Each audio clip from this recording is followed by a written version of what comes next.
몇 주에 걸쳐서 씨 뿌리는 비유에 대해서 말씀을 살피고 있습니다. 이 씨 뿌리는 비유에 대해서 제가 얘기를 하면서 계속 강조하는 것은 이 비유의 목적이 결국 우리로 하여금 이 땅을 살아가면서 믿는 자로서 얼마나 더 많은 열매를 맺을 수 있느냐 하는 그 방법론으로서 이 비유가 사용되어지는 것이 아니라라는 것입니다.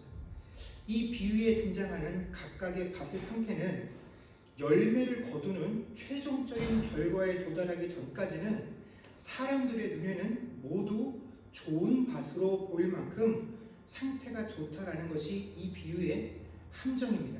결국 씨가 각 밭에 뿌려진 후 성장하는 과정을 거쳐서 최종적으로 열매를 맺지 못하는 결과들을 놓고 봤을 때 왜 열매를 맺지 못했지 하는 그 이유를 설명하는 것이 이 비유의 핵심으로 열매를 맺었느냐 그렇지 못했느냐 하는 것만이 유일하게 이 밭이 좋은 밭이냐 그렇지 못하냐를 구분할 수 있는 유일한 기준이 된다라는 것입니다.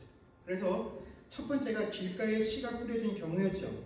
이 상황이 우리가 흔히 생각하는 것처럼 말씀이 전파되어질 때에 악한 자, 흔히 마귀나 사단이라고 하는 존재가 와서 그 말씀을 듣는 자의 마음밭에 심겨지지 못하도록 말씀을 원천적으로 빼앗아가는 경우, 그래서 그 씨가 밭과 아무런 접촉도 일어나지 못하는 경우다라고 생각하기 쉽지만 사실 이 경우도 그 씨가 그 말씀을 듣는 사람의 마음밭에 이미 뿌려진 것임에는 분명합니다. 단지 그 씨앗이 마음밭에 뿌려졌음에도 불구하고 말씀을 깨닫지 못함으로 결국에는 그 뿌려진 씨마저도 빼앗기게 된 상황인데 그것을 모르고 신앙생활하고 있다라는 그런 의미가 바로 길가에 씨가 뿌려진 경우로 말씀을 깨닫는다라는 것은 다른 것이 아니라 들은 말씀을 그대로 따라가는 것, 이것이 바로 말씀을 깨달은 것입니다. 그러므로 이 말씀의 깨달음 없이는 비록 신앙생활을 수십 년씩 하고 몇 대에 걸쳐서 했다라고 하고 또 수많은 말씀들을 암송하고 기억한다라고 할지라도 사실은 그 말씀은 이미 내 안에 말씀으로 더 이상 존재하지 않는 것이다 라는 것입니다. 여러분, 씨가 없으니 당연히 열매를 맺는 경우가 없다라는 것이죠. 이런 사람은 열매를 맺을 수 없습니다. 그리고 오늘 저희가 읽은 본문의 내용이 두 번째, 세 번째 상황인 돌밭에 뿌려진 경우와 가시떨기에 뿌려진 경우입니다. 이 두 가지 상황에도 공통점은 둘 다 열매가 없다는 것이고 자라나는 동안에는 사람들의 눈에 보이는 이 밭의 상태가 아주 좋다라는 것이죠. 그래서 나중에 30배, 60배, 100배의 열매를 거뒀던 좋은 밭이라고 평가받는 그 밭과 비교했을 때도 자라나는 동안에는 그 밭과 비교했을 때 전혀 부족함이 없다라는 것입니다. 오히려 그 씨가 자라나는 그 과정, 그 속도만 놓고 본다면 어쩌면 나중에 열매를 맺게 되는 그 밭보다도 더 좋은 상황일 수 있다라는 것입니다. 그래서 자라나는 동안에는 잘 자라고 있다고 나중에는 많은 열매를 맺을 수 있겠거니 하고 사람들의 기대를 한몸에 받을 수 있는 것이 바로 이 두 번째, 세 번째 밭의 경우이다라는 것입니다. 여러분, 돌밭에 뿌려진 상태인 이 마음자리의 특징은 말씀을 듣고 나서 즉시 기쁨으로 받는다라는 것입니다. 즉시 기쁨으로 받는다라는 것은 말씀에 깨달음이 있다라는 것입니다. 말씀의 깨달음이 그 삶에 보여진다라는 것입니다. 그러나 결국에는 충분히 장성하지도 못하고 열매도 맺지 못하게 됨을 통해서 자라나는 동안에만 충분히 훌륭하게 보여진다라는 것, 이것이 바로 함정인 것이 이 돌밭에 뿌려진 씨앗의 경우이다라는 것입니다. 여러분, 어떤 사람이 교회에 나와서 예수를 믿고 복음을 기쁨으로 받아서 그의 삶 속에서 도덕적으로, 윤리적으로, 또 신앙적으로 정직하게 살려고 애쓰고 노력하며 과거와는 분명 달라진 모습을 보인다라고 한다면, 야, 저 사람 예수 믿고 교회 나오더니 달라졌어, 야, 이제 좋은 신자가 되었네 라고 우리가 판단할 수 있을 것입니다. 전에는 예수를 믿어도 술도 마시고 담배도 피더니 그거 변화가 되어져서 이제 그런 거 다 끊고 교회 생활도 충실히 하고 적극적으로 참여하고 헌금 생활도 잘하는 그런 사람으로 바뀌었다라고 한다면 이전에 그를 알고 있었던 세상의 친구들과 주변 사람들도 또 교회와 성도들도 그가 충분히 변화되었다라고 평가를 내릴 것입니다. 그래서 야, 이 사람이 이만큼이라도 변화되었으니까 이제 이렇게 쭉 이 상태로만 나간다라고 한다면 더 이상 아무런 문제될 것이 없다라고 그를 판단할 것입니다. 이제 그를 모범적인 그리스도인이라 평가하는데 아무도 반대하는 사람들이 없을 것입니다. 여러분, 물론 어떤 이가 예수 믿고 교회에 나와서 술, 담배도 끊고 교회의 모든 행사에 적극적으로 참여하고 헌금 잘하고 목사가 하라는 것에 아무런 불만도 갖지 않고 잘 따르고 기도 생활 열심히 하고 성경 말씀도 읽는 것이다 라고 한다면 그는 분명히 변화된 모습이다라고 할 수 있을 것입니다. 그러나 여러분, 이것이 하나님께서 그 백성에게 원하시는 참 열매는 아니다라는 것입니다. 하나님은 분명 우리가 끊임없이 장성해서 더 높은 곳으로 오르기를 원하시고 더 깊은 신앙의 차원으로 나아오기를 원하십니다. 그러나 하나님께서 우리에게 원하시는 열매의 모습은 우리가 무엇인가를 하는 사람이 되기를 원하시는 것이 아니다라는 것입니다. 그래서 예수 믿었으니까, 교회에 나왔으니까, 신앙이 좋아졌으니까 그 판단이 이 사람이 이거를 하고 있으니까, 신앙적이고 종교적인 행위를 하고 있으니까 그 행위들을 통해서 그 사람이 변화되어졌다라고 우리가 말하고 판단할 수 있는 것이 아니다라는 것입니다. 우리는 그것을 보고 그렇게 판단을 하지만 하나님께서 우리에게 원하시는 열매는 네가 그 행위를 하고 있는 자로 변하는 것이 아니라 그 행위를 통하여 하나님께서 우리에게 원하시는 열매는 우리가 예수 그리스도를 닮는 자가 되기를 원하시는 것이다라는 것입니다. 기도하는 자가 되기를 원하는 것이 아니고 말씀을 읽는 자가 되기를 원하는 것이 아니고 착하게 사는 자가 되기를 원하는 것이 아니라 기도를 하고 말씀을 읽고 착하게 살아서 그것이 예수 그리스도를 닮아가고 있다라는 것이 나와야 궁극적으로 하나님께서 원하시는 열매를 맺고 있는 것이다라는 것입니다. 이것이 하나님께서 우리에게 원하시는 열매다라는 것입니다. 여러분, 씨가 땅에 떨어지게 되면 땅에 떨어지자마자 바로 열매를 맺는 것이 아닙니다. 씨가 땅에 닿자마자 그 씨가 쑥쑥 자라서 열매를 맺게 하는 게 좋은 밭이 결코 아니다라는 것입니다. 여러분, 씨가 땅에 떨어지게 되면 아래로는 뿌리를 내리고 위로는 줄기를 내서 이 나무가 점점점 장상해서 이파리가 피고 또 꽃이 난 이후에야 비로소 열매를 맺는 법입니다. 여기는 상당한 시간이 흘러가게 됩니다.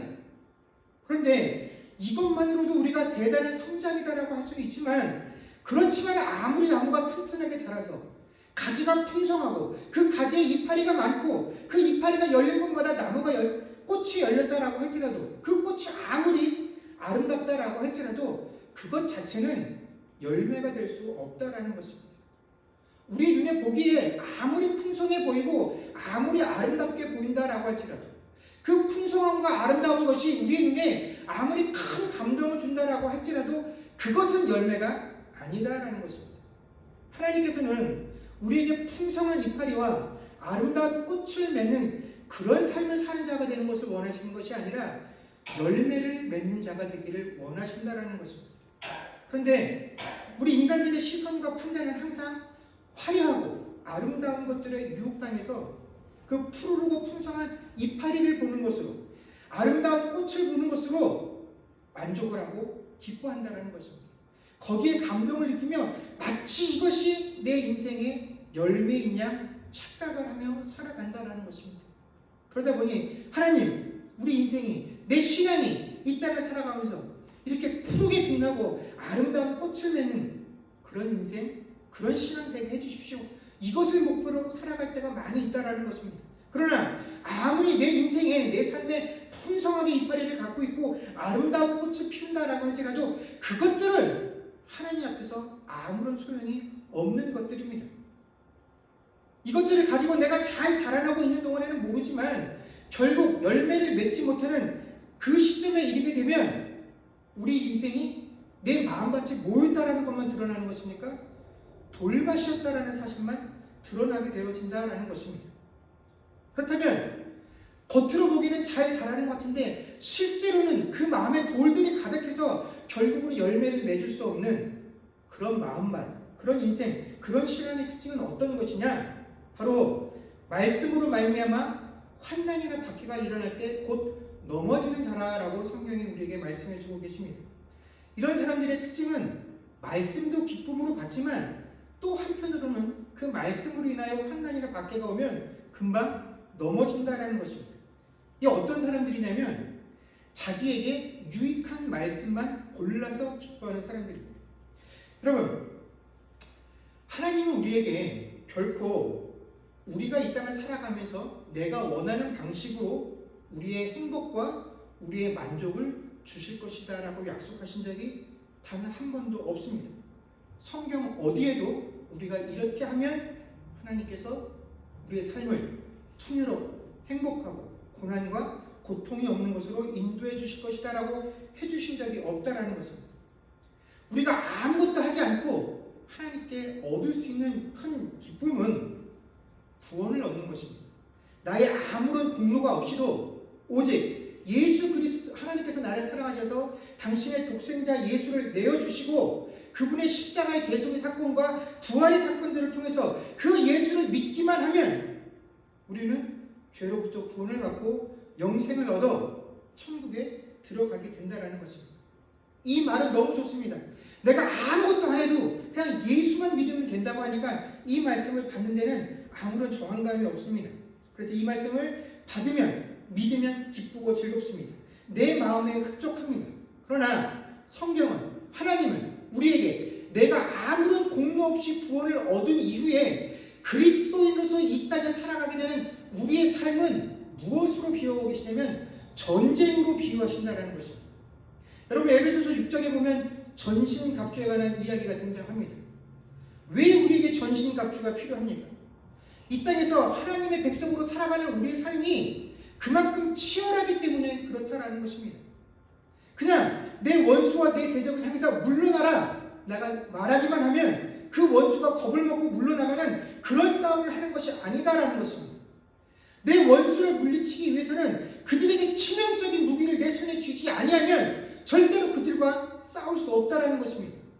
나를 향한 그들의 위협이 얼마나 크고 강한지 전신갑주로 내 몸을 보호하지 않으면 그들의 위협이 너무나 치명적이기 때문에 나를 보호할 수 없어서 강력한 방어구가 없으면 안 되기 때문에 하나님께서는 우리에게 전신갑주를 입으라라고 이야기하신다라는 것입니다.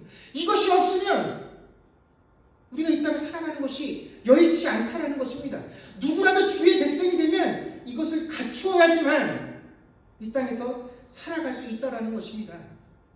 초신자, 예수 믿은 지 얼마 안 된 자, 교회 나온 지 얼마 안 된 사람만 이것이 필요하고 신앙 연수 오래되고 목사쯤 되고 장로쯤 되면 이런 것 없어도 얼마든지 이 땅에서 영적인 싸움을 이길 수 있다는 것이 아닙니다. 주의 이름을 가지고 살아가는 동안에 우리는 끊임없이 이 전신갑주를 입고 싸워야 한다는 것입니다. 그런데 하나님은 그런 장소로 우리를 불러주셨는데 우리가 하나님께 간구하는 건 뭡니까? 하나님, 내가 이 땅을 살아가는 동안에 전신갑주 입을 일이 없게 해달라고 늘 하나님께 간구합니다. 어떻게 해서라도 하나님, 내가 만나는 이 싸움이 손쉬운 것이 되게 해주십시오라고 기도합니다. 무겁고 큰 칼, 큰 방패를 들고 나가는 것이 아니라 아무것도 들고 나가지 않아도 내 원수가 나를 두려워해서 시험과 문제와 걱정거리와 근심, 염려는 내 앞에 당돌하지도 않게 도착하지도 못하게 해주십시오. 이것들을 우리가 끊임없이 하나님께 부어며 나간다는 것입니다. 그러나 주님은 우리에게 이런 삶을 약속하신 적이 단 한 번도 없습니다. 마태복음 11장 28절에서 30절 보면 우리가 좋아하는 이런 구절이 등장을 합니다.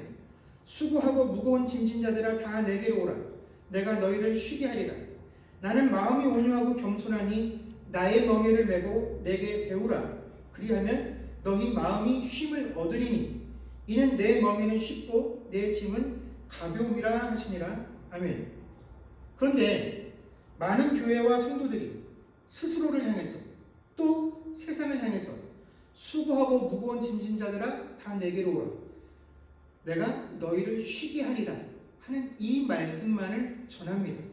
마치 주님이 우리가 누구라도 주님 앞에 나와서 내 인생의 커다란 짐을 당신에게 다 넘겨주기만 하면 내 모든 짐은 주님이 다 져주시고 우리는 아무런 걱정 없이 홀가분하게 이 땅의 삶을 살게 될 것이다 라고 약속해 주신 것처럼 스스로를 속이며 신앙생활을 한다는 것입니다.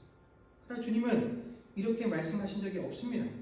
주님께서 분명히 우리를 쉬게 하시는 방법은 주님의 멍에를 메고 내게 배우라라는 것입니다.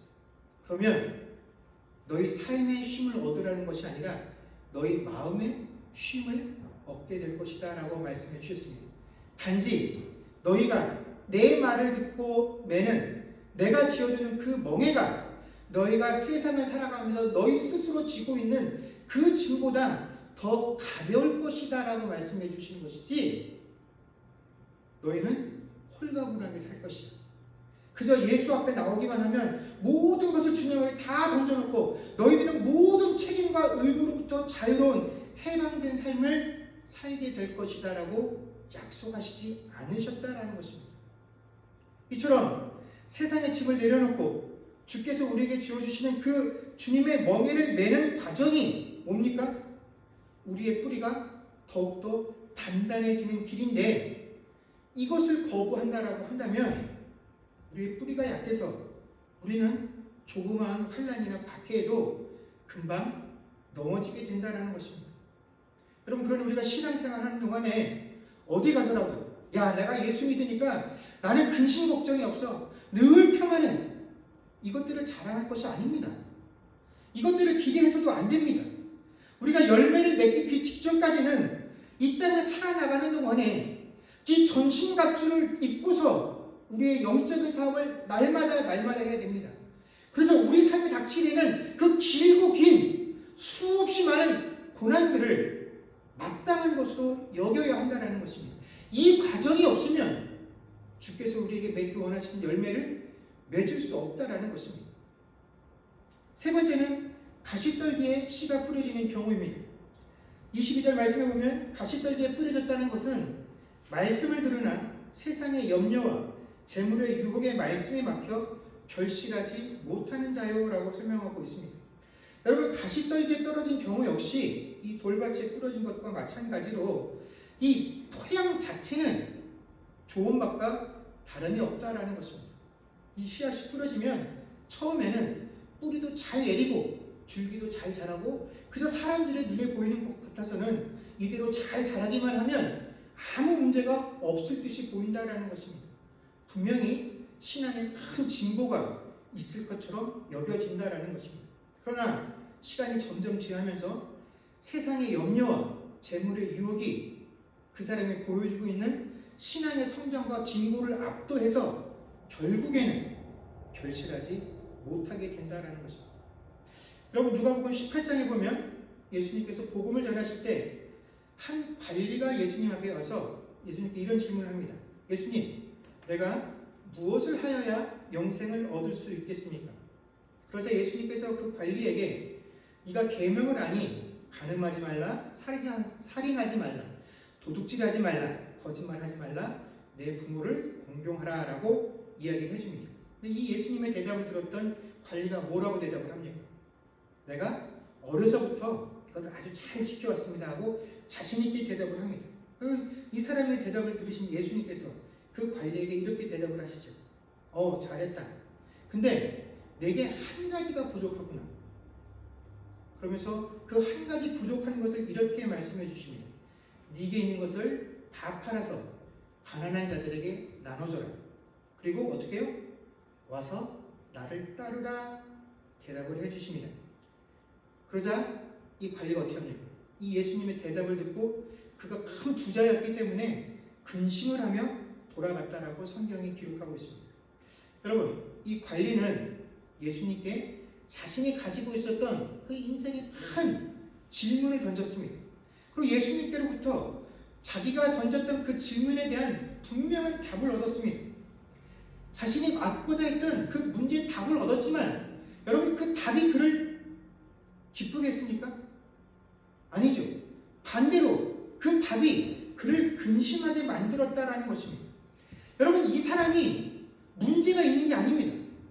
그 사람이 신앙이 너무 얕아서 초보적인 사람에서 이걸로 근심하며 돌아가는 것이 아닙니다. 그 사람은 충분히 장성한 사람이었습니다. 그가 예수 앞에 나올 때 누구처럼 예수님 내 병을 고쳐주십시오. 내 문제를 해결해 주십시오. 내 재산을 좀 보존해 주십시오. 이런 부탁을 한 것이 아니라 예수님 내가 어떻게 해야 영생을 얻을 수 있겠습니까? 소위 영적인 그런 갈망을 가지고 나와 주님께 물어봤던 사람이었습니다. 율법을 지키라는 예수님의 대답에 내가 어려서부터 그것을 잘 지키고 있습니다 라고 당당하게 대답할 정도로 그는 율법의 모든 내용들을 조목조목 헤아려서 어려서부터 잘 지키는 그런 인물이었습니다.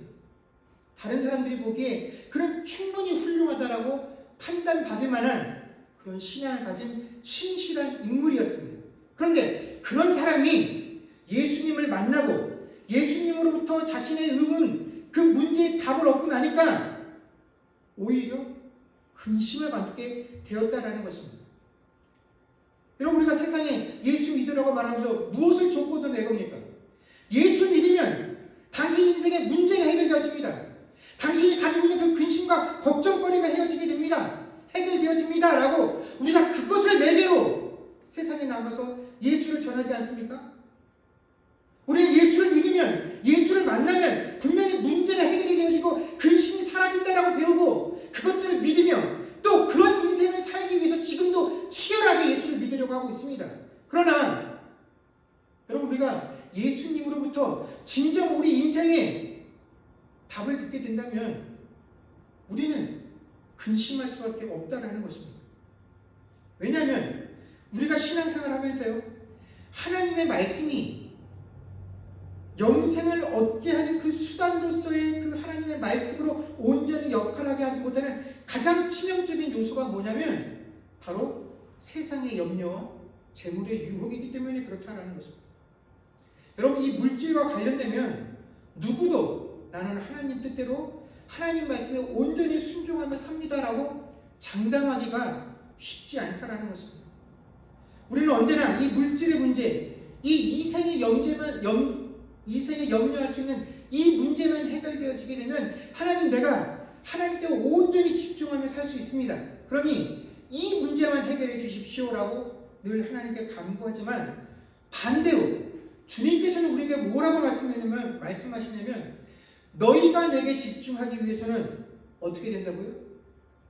너희 재산을 다 팔아야 한다라고 말씀하신다라는 것입니다. 즉 우리 삶에 이 문제를 해결하기 위해서는 너희 염려를 다 주께 맡기라는 이 베드로전서 5장 7절의 말씀처럼 우리가 가지고 있는 이 염려를 주님께 다 맡겨야 합니다. 주님께서 분명하게 뭐라고 말씀하십니까? 마태복음 6장 25절에 보면 내가 너희에게 이르노니 목숨을 위하여 무엇을 먹을까? 무엇을 마실까? 몸을 위하여 무엇을 입을까? 염려하지 말라. 목숨이 음식보다 중요하지 아니하냐? 몸이 의복보다 중요하지 아니하냐 하시면서 뭐라고 말씀하십니까? 하나님의 나라와 그 일을 먼저 구하라라고 말씀하십니다. 물론 이 말씀은 우리가 이 땅을 살아가면서 겪게 되는 인생의 모든 염려거리들을 하나님께 맡기기만 하면 걱정하지 않으면 그 보상으로 하나님께서 이 모든 문제를 해결해 주신다는 그런 약속 아닙니다. 이 말씀의 의미는 우리 삶에 이런 이생의 염려가 분명히 있음에도 불구하고 그럼에도 불구하고 우리가 집중해야 할 것은 내 인생의 문제, 이 염려의 해결에 관한 것들이 아니라 하나님의 나라가 되어야 하고 그 의에 관한 것이 되어야 한다라는 것입니다. 그러니까 내가 하나님 잘 믿으면서 이것들을 이루기 위해서 교회에 헌신적으로 하나님께 헌신적으로 인생을 헌신하며 살면 하나님께서 내 인생의 염려거리를 다 없애 주신다라는 그런 말씀이 아니라 네가 그럼에도 불구하고 그 인생의 문제와 염려거리가 끊임없이 너를 따라다닐 것이다라는 것. 분명하게 그런 것이 존재할 것이나 그럼에도 불구하고 그 염려에 마음을 빼앗기지 말라라는 것입니다. 그 염려가 네 가슴 깊숙한 곳에 자리 잡아서 너를 피폐하게 만드는 그 순간에도 네가 더 관심을 가져야 할 것은 하나님 나라이고 그 의에 관한 것이어야 한다라는 것입니다. 그 아픈 순간에도 네 마음을 사로잡고 있는 것이 네 이생의 문제가 되어서는 안 되고 하나님 나라여야 한다라는 것입니다. 어렵고 힘든 일이지. 여러분, 이것만큼 우리의 삶과 인생에 밀접하게 연관되어서 우리를 아프게 하는 것들이 없습니다. 아마 그래서 가시떨기라고 하는 것 같습니다. 여러분, 예수님께서 제자들에게 이 말씀을 하시면서 부자가 하나님 나라에 들어가기가 얼마나 어려운지를 설명하시며 낙타가 바늘귀로 들어가는 것이 부자가 하늘나라에 들어가는 것보다 더 쉽다라고 말씀하셨습니다. 그러자 제자들이 깜짝 놀라서 묻죠. 그러면 부자는 하나님 나라에 절대로 못 들어가는 겁니까? 예수님께서 대답하십니다. 아니야, 갈 수 있어. 제자들이 묻습니다. 어떻게 해요? 하나님이시라면 가능하다라고 대답을 합니다. 여러분, 낙타가 바늘귀로 들어가는 일이 가능합니까? 이건 만에 하나라도 불가능한 일입니다. 부자가 하나님 나라에 들어가는 그 상황이 그만큼 불가능한 일입니다. 그러나 부자라도 하나님 나라에 들어갈 수 있습니다. 어떻게 해요? 하나님은 그렇게 하실 수 있다는 것입니다. 영생을 얻을 수 있는 유일한 이유와 방법이 무엇이기 때문에 그렇습니까? 하나님이시기 때문에 그렇다는 것입니다. 여러분, 우리가 예수님의 제자가 될 수 있는 방법은 여러 가지가 있습니다. 그런데 예수님의 제자가 절대로 될 수 없는 그 근거로 예수님께서 설명해 주신 부분이 있습니다. 누가복음 14장 34절에 보면 예수님께서 제자들에게 이렇게 말씀하십니다. 이와 같이 너희 중에 누구든지 자기의 모든 소유를 버리지 아니하면 능히 내 제자가 되지 못하리라. 제자가 될 수 있는 방법, 어떻게 하면 좋은 제자가 될지 예수님께서 여러 가지로 말씀해 주셨습니다. 그러나 너희가 내 제자가 될 수 없는 딱 한 가지 조건, 가장 강력한 조건, 신앙적인 조건이 뭐냐? 너의 모든 소유를 다 팔아버리지 않으면, 네 모든 소유를 버리지 않으면 능히 내 제자가 될 수 없다라고 말씀하셨다는 것입니다. 물론 이 말씀이 우리가 이 땅을 살아나가는 동안에 모든 재물을 포기하고 거지 같은 삶을 살라라는 그런 명령은 아닙니다. 이 말씀의 뜻은 우리의 마음이 절대적으로 붙들려 있는 대상이 하나님 외에 다른 것이 되어서는 안 된다는 것입니다. 근데 대부분의 사람들이 무엇에 붙들려 있습니까? 물질에 붙들려 있기 때문에 끊임없이 예수님께서 이 물질을, 이 소유를 말씀하시는 것입니다. 물론 그 중에 어떤 이는 물질이 아니라 명예일 수도 있겠지요. 어떤 사람은 성공일 수도 있을 것입니다. 그런데 이처럼 내 마음을 소유하고 있는 그것들을 다 팔아버리지 아니하면, 버리지 아니하면 능히 예수의 제자가 될 수 없다라고 말씀하신 것입니다. 이 말씀은 오직 주의 말씀을 듣고 그 말씀을 따르는 일에 우리의 마음을 전적으로 기울여야만 우리가 주님의 제자로 이 땅을 살아갈 수 있다라는 그런 의미입니다. 여러분, 이 젊은 관원은 인격적으로나 도덕적으로나 종교적인 측면에서 봤을 때 더할 나위 없이 신실한 사람이었습니다. 무엇보다 물질이 풍부한 사람이었고 세상적으로 성공했고 신앙도 좋은 그런 사람이었습니다. 오늘날로 치하자면 교회에 이런 사람이 있으면 교회의 모든 구성원들이 칭찬하고 목회자가 이 사람 본받으라고, 이 사람처럼 신앙생활하면 하나님께 이렇게 복받으며 성공하는 사람 살 수 있을 것이다 라고 많은 사람들 앞에 축켜 세울 만한 인생이 바로 이 관원, 이 사람의 인생이다라는 것입니다. 그런데 많은 사람들에게 흠모받고 칭찬받을 만한 그런 인생, 모든 것을 내세울 것이 많은 그런 인생이었지만 예수님 보시기에는 딱 한 가지가 부족한 인생이었는데 그 딱 한 가지 부족한 것이 무엇이었냐면 영생을 얻기에 부족한 인생이었다라는 것입니다. 사람들의 관점으로 볼 때는 많은 것을 누리는 인생이기에 화려하게 보일지 모르나 하나님 앞에서는 열매가 없는 그런 인생이었다라는 것입니다. 여러분, 예수님께서 예루살렘에 입성하셔서 마지막 한 주간을 보내시는 동안에 이런 사건이 있었죠. 예수님께서 예루살렘 성으로 들어가시던 중에 하루는 시장하셔서 시장길을 느끼셨던 차에 한 무화과 나무를 발견하시게 됩니다. 그래서 멀리서 보니까 그 무화과 나무가 이파리가 풍성한 것을 보시고 혹시 열매가 있을까 하여 그 나무에 가셨더니 정작 열매는 없고 이파리만 무성한 것을 보시고 그 나무를 어떻게 하셨습니까? 저주하셨죠.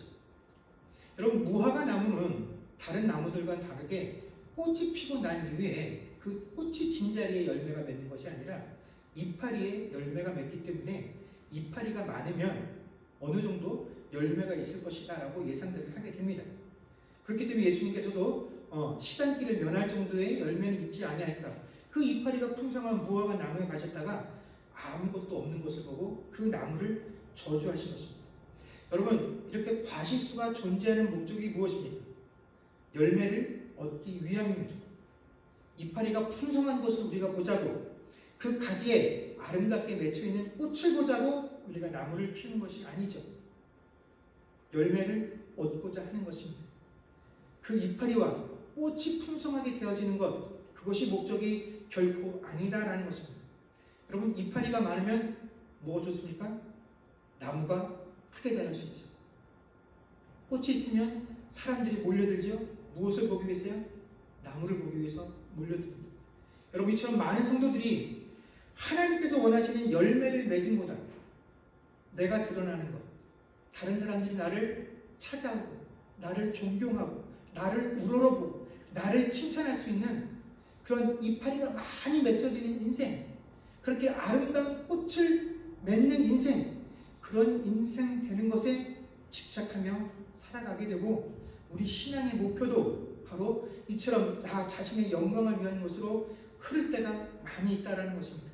그러나 여러분, 그런 인생들, 이파리를 피우고 꽃을 맺는 그 동안에는 사람들의 흠모와 칭찬을 받을지 모르나 결국에 그 인생들은 주님께 저주만 받을 뿐입니다. 여러분, 열매가 없으면 주께서는 그 나무를 어떻게 하십니까? 찝어서 던져버릴 뿐이십니다. 여러분, 열매 없이 장성하기만 하는 것, 커지는 것, 푸르러지는 것, 화려해지는 것, 주님 앞에서 아무런 소용이 없는 일입니다. 여러분, 그것들을 기억하시며 매 순간순간마다 자기 자신의 신앙들을 점검하고 경계해서 하나님 앞에서 분명한 결실을 맺는 저와 여러분들의 삶이 되어질 수 있기를 주의 이름으로 간절히 축원합니다. 기도하겠습니다.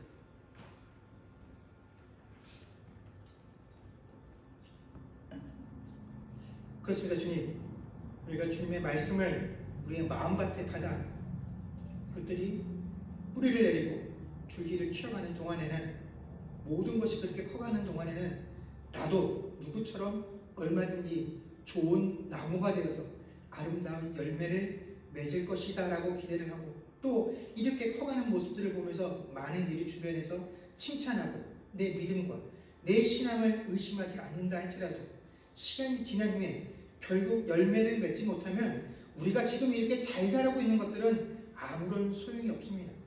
내가 잘 자라서 이파리가 풍성하고 또 내가 맺은 가지에서 아름다운 꽃들이 피어나는 것도 하나님 앞에서 아무런 쓸모가 없는 것들입니다. 이것들 아무리 많아봐야 하나님께 저주받는 인생일 뿐입니다. 우리에게 필요한 것은 하나님께서 원하시는, 주께서 취하시고자 하는 그 열매를 맺는 인생들 되는 것입니다. 그런데 우리가 자라나는 동안에는 그 자라는 것들에 취해서 사람들의 칭찬과 사람들의 격려에 취해서 내가 실제로 내 안에 어떤지 모르고 그냥 무조건 내가 크는 데에 집중할 때가 많이 있습니다. 하나님, 그러니 우리에게 정말로 중요한 것은 내가 커가고 있는 이 상황에도 내 믿음과 내 신앙을 늘 경계하고 조심해야 합니다. 결코 우리의 삶이, 우리의 신앙이 이 이파리를 무성하게 하는 것들, 또 이 꽃을 피우기 위한 그런 인생, 그런 신앙 되지 말게 하시고 하나님께서 원하시는 그 결실을 맺을 수 있는 그런 인생 되게 하기 위해서 늘 우리의 삶을 경계하고 살피는 그런 자들 되어서 하나님 앞에서 분명한 결실이 있는 인생 되게 하여 주옵소서. 감사드리며 우리 주 예수님의 이름으로 기도드립니다. 아멘.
지금은 우리 주 예수 그리스도의 은혜와 하나님 아버지의 크신 사랑과 성령님의 교통하심과 충만케 하는 역사가 이제 주님 앞에 내 인생의 이파리와 꽃을 피우는 것이 아닌 하나님께서 원하시는 열매로 결실하기를 고백하는 주의 백성들과 그들의 가정과 사업과 자녀들과 미래와 이 교회 위에 이제로부터 영원토록 함께 있을지어다.